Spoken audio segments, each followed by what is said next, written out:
Hi, my name's Barry Crampton. Welcome to another edition of Not the Evangelist News. Just want to really tell you a quick story. There's a couple of things happened this week, and it all started from one tweet. And this tweet was about a lady who pulled up, and honestly, I promise you, it's the absolute truth. Everything I hold dear, I swear on. Lady pulled up on the forecourt. She was out of charge. Long story short, she was very distressed about it.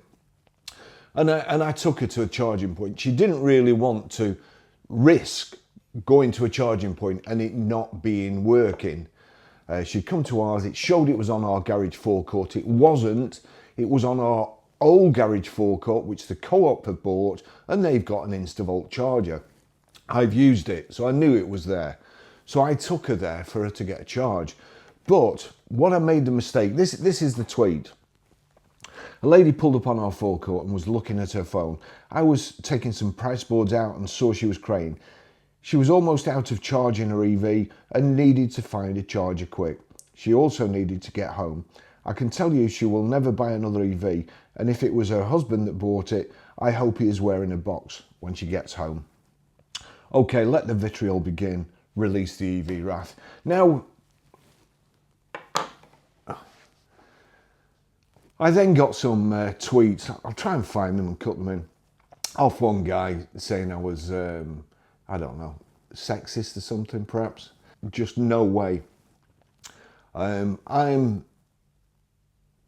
a gentleman, I would like to think. I will open doors. I will stand up, let somebody else sit down.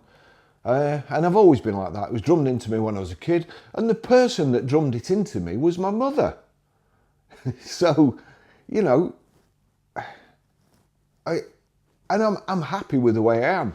Anyway, this guy going on about me being sexist. Now, I'll just tell you a story.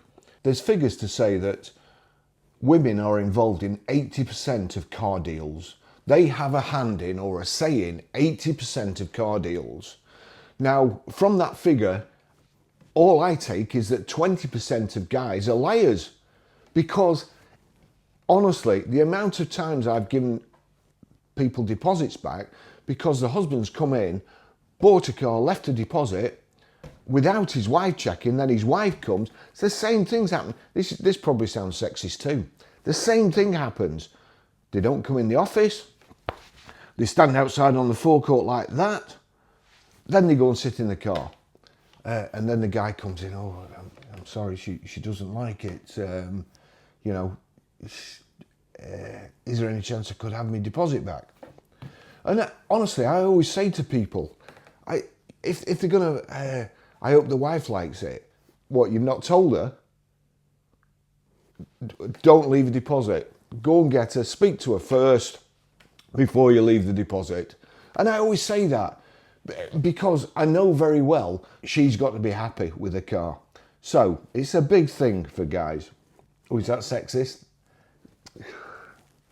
Baz, you were doing so well. Anyway, I'll just tell you a story.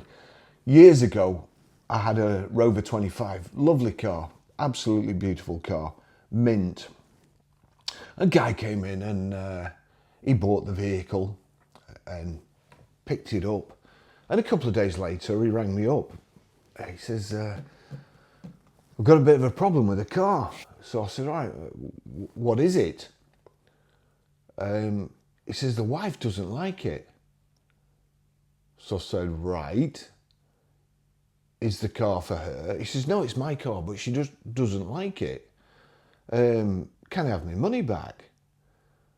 So I said, well, no, you know, I said, I can't really do that because A, it's gone into a new owner. There'll be another owner on the logbook. It will show that you've only had it a few days. Anybody that comes to look at that vehicle in the future will think, aye, he's only had it a couple of days, there must be something wrong. You know, like the EVs that are changing hands now within 3-4 weeks. I look at them and I think, oh, what's up with it?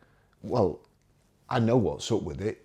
It doesn't suit the guy's needs. Somebody's told him it does, but it doesn't. So they're swapping it and going back to a nice car. That's simple. I know that. Trying to explain that to a customer, all right, you want to buy this EV, but the last guy who bought it didn't like it. It didn't suit his needs. Oh, why didn't it suit his needs? Well, he did a lot of driving and he had to keep charging. He couldn't charge at home, you know. Oh, thanks very much. I don't want to buy it. So this chap, I politely said no. I'd already, again, only a little garage. I'd only got space for 10 cars. That was the agreement with the landlord. I could only have 10 cars. I bought more cars. I had nowhere to put it. And unravelling the deal, you pay VAT on it and on the profit and so on. It's just really a non-starter. So I gave him the bad news. A couple of days later, rings me up again. I've got a problem with my car. I says, oh no, it's not your wife again, is it? He says, no, it's the head gasket's gone. Now, it was a Rover 25, and they are known for the head gaskets going. So, it sounded quite plausible to me.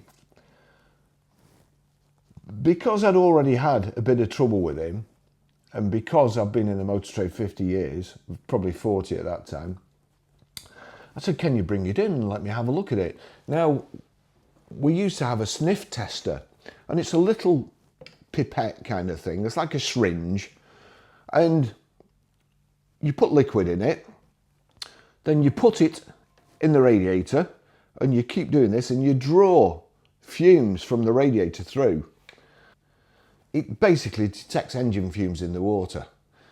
Now, the other way of looking at it, there's a couple of tests. One is not that foolproof really, because all cars used to really do it, especially with especially short run cars. And you used to see it on things like wheeler dealers. Let's just check the cylinder head gasket's all right. Yeah, we'll take the oil filler cap off. Oh, mayonnaise. Leave it where it is. Well, oil's kind of detergent based, so if there's any water, you know, lots of little cold starts and, you know, damp in the air, you do get a build up around it. So that's not an acid test kind of thing. However, if you pull a dipstick out and you've got water in the oil, or you get oil in the water in the radiator, you know, there's a fair chance that the cylinder gasket's gone. So I did the sniff test first. And I said, it appears to be on. I said, what makes you think the cylinder head gasket's gone? And he went, oh. And honestly, it was like this. It's got oil in the water. It's oil in the water. So, you know, that is a bad sign, I've got to admit. So, radiator, dips my finger, can't see any oil, takes the dipstick out. No water on the dipstick. Says, where's the oil? It's there.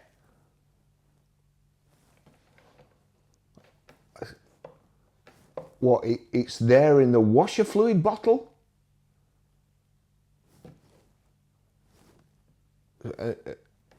Then the cogs started going. Opens the washer fluid bottle. It's full of clean oil, all mixed up in the washer fluid. Now, the windscreen was clean.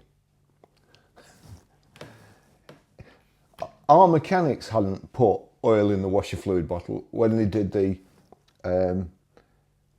sales check over and the pre-sale service. There is now clean oil in the washer fluid. The guy has obviously gone on Google. What's the signs of the cylinder head gasket? Oil in the water. Unfortunately, he didn't know the difference between the overflow tank on the radiator, the expansion tank, and his washer fluid. So he'd put fresh, clean oil in the washer in order to try and fool me into thinking the cylinder head gasket had gone. So I'd give him his money back. That's what we're up against in the motor trade, honestly. So trust me, I'm not sexist, or I try not to be, and we know all the tricks. People have tried them before you, so don't do it. Thanks for watching. See you in the next video.